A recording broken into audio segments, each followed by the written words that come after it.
मैं ज्योति पांडे एक story teller हूँ।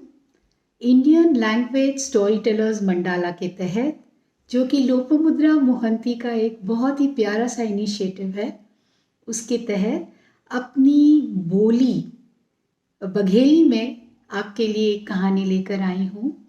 कहानी हिंदी में है, हिंदी बघेली मिश्रित है।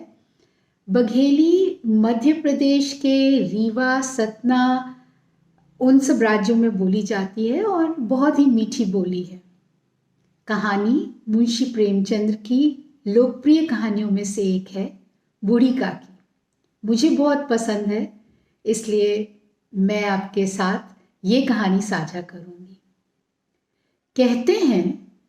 कहते हैं बुढ़ापा बहुधा बचपन का पुनरागमन होता है। कहते क्या है, मेरा तो मानना है, बच्चे बूढ़े एक समान। चीज़ों को लेकर जिद करना, ललचाना, गुस्सा हो जाना और थोड़ी देर में मान भी जाना। ऐसी ही थी हमारी बूढ़ी काकी। अब आप पूछेंगे बूढ़ी काकी कौन? बूढ़ी काकी असल में बुद्धिराम की चाची थी। चाचा रहे नहीं, बच्चे थे नहीं और जमीन जायदाद काफी थी। बुद्धि पास जाकर खड़ा हो गया, चाची हमारे साथ चलकर रहो, घर में रहोगी, बड़े बूढ़ों की छाया में बच्चे कुछ सीखेंगे। बूढ़ी काकी मान गई, उनका अपना था भी कौन। लगा बच्चों की रौनक में दिन गुजर जाएंगे। अच्छा, एक चीज बूढ़ी काकी के बारे में बड़ी मशहूर थी। बूढ़ी काकी को खाने का बड़ा शौक था और अगर किसी चीज को लेकर रोती थी तो खाने को लेकर। अगर कोई उनके हाथ से कुछ छीन कर ले भागा या उन्हें अपनी पसंदीदा चीज नहीं मिली तो काकी रोने लगती थी। पहले पहले तो बुद्धि ने बड़े ही अच्छे से काकी को रखा। काकी गरम इमरती लाए हैं, खा लो। उसकी पत्नी रूपा कहती, काकी आज खस्ता कचौड़ी बनी है, तुम्हें बहुत पसंद है ना? और काकी खुश हो जाती।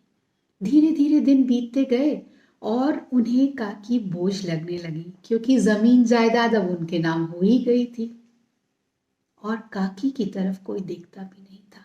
पुरानी कोठरी में पीछे की तरफ पड़ी रहती और खाने को बचा खुचा दे दिया जाता, बस पेट भरने के लिए। काकी बड़ी उदास थी। उस घर में यदि कोई उनका अपना था तो बुद्धि की लड़की लाडो, जो चोरी छुपे कुछ न कुछ काकी को रोज खिला जाती थी। उसे पता था काकी को खाने का कितना शौक है। आज बुद्धि के घर में बड़ी रौनक थी। रौनक क्यों ना होती, उसके बेटे का तिलक जो था। पूरा घर बिजली की लाइटों से सजा हुआ था। फूलों की झालरें, आम के पत्तों के बंधनवार, हलवाई लगा था, लोग आ जा रहे थे और औरतें ढोलक लेकर बैठी थी। रूपा ने कहा, अरे भाई बैठी रहोगी कि गाओगे भी?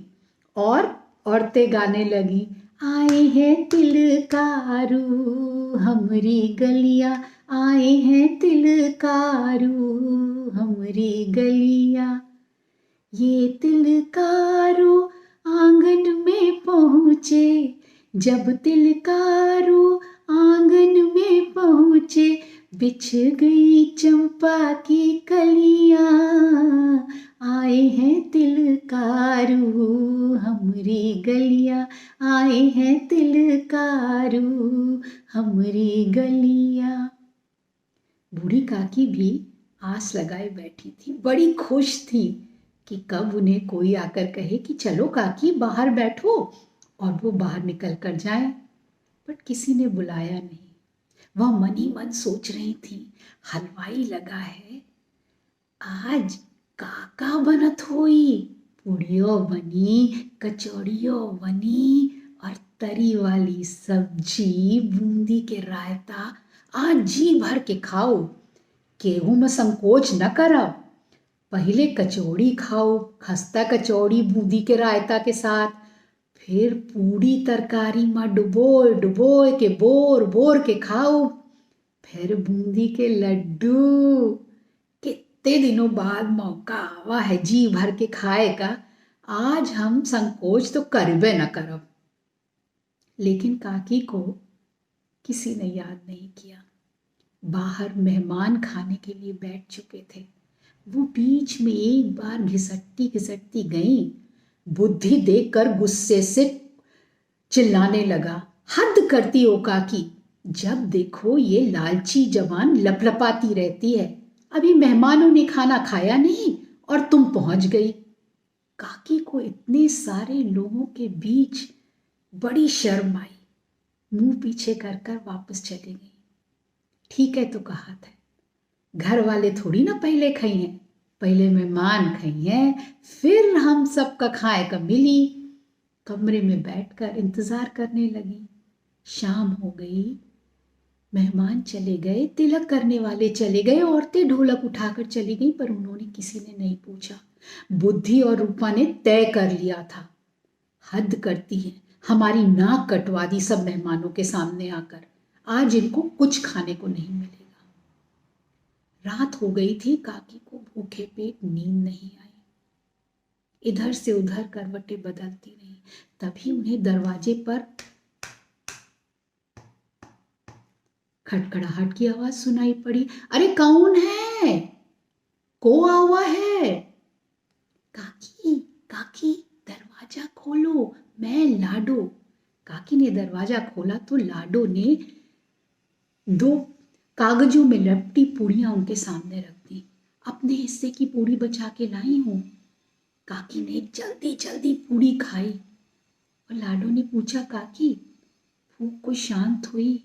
नहीं रे बेटवा, भूख और बढ़ गए।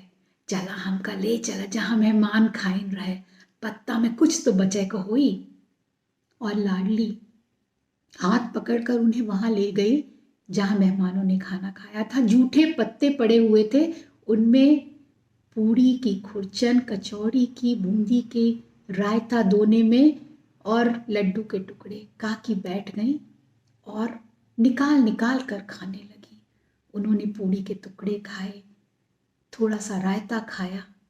उधर खड़पड़ से रूपा की उठी तो उसने देखा कि काकी जूठे पत्तलों से बिन बिन कर खा रही है। हाय राम, जी धक से रह गया। कितना बड़ा अनर्थ हो गया है, कितना बड़ा अनर्थ। जिन काकी की वजह से ये शानो शौकत जिस तरह से हम रह रहे हैं, उन्हीं काकी को आज लोगों की जूठन खानी पड़ रही है। हाय राम, नर्क में भी जगह नहीं मिलेगी। उसकी आंखों से आंसू बह निकले। गई भंडार घर में, एक थाली में उसने सब परोसा, कचौड़ियाँ, पूरी, रायता, तरकारी और लड्डू। और थाली लेकर काकी के सामने जाकर खड़ी हो गई। थाली नीचे रखी और पैर पकड़ लिए। काकी माफ कर दो, माफ कर दो, इतना बड़ा अनर्थ हो गया है, इतना बड़ा अनर्थ हमने कैसे कर दिया। काकी का पूरा ध्यान खाने पे था।